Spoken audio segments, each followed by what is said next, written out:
A shooting in Chesterfield over the weekend, leaving a 22-year-old dead and a 20-year-old behind bars. A snapshot of what Chesterfield Police say they are seeing more frequently. A domestic incident turned deadly. The calls for service in Chesterfield has risen over the last couple of years. That's just due to the population growth and things of that nature. Lieutenant John Payne Jr. with Chesterfield Police says most victims find themselves in a void of information, unsure of how to get help both before and after calling police. It's hard because a lot of people don't understand. They don't understand, how to call, what to do, and things of that nature. And, last thing we want to see is someone get hurt.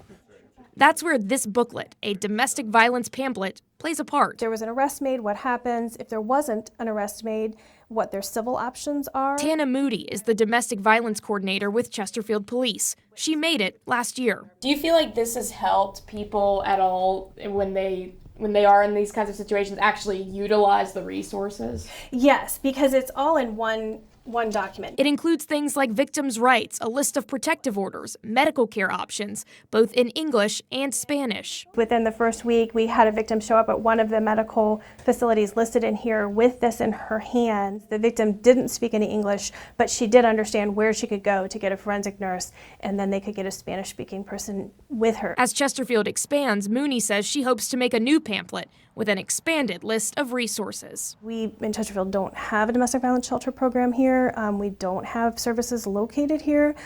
We do have a domestic and sexual violence resource center, and I work very closely with them.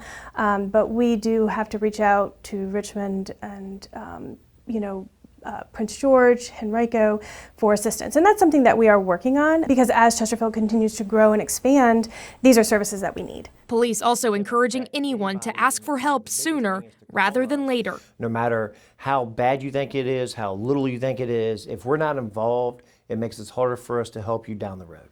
You can find these booklets here at Chesterfield Police headquarters. You can also find them at a magistrate's office or in any of the court buildings. If you do call police to report a domestic violence incident, a police officer should also be able to give you one as well. In Chesterfield, I'm Elizabeth Holmes, CBS 6 News.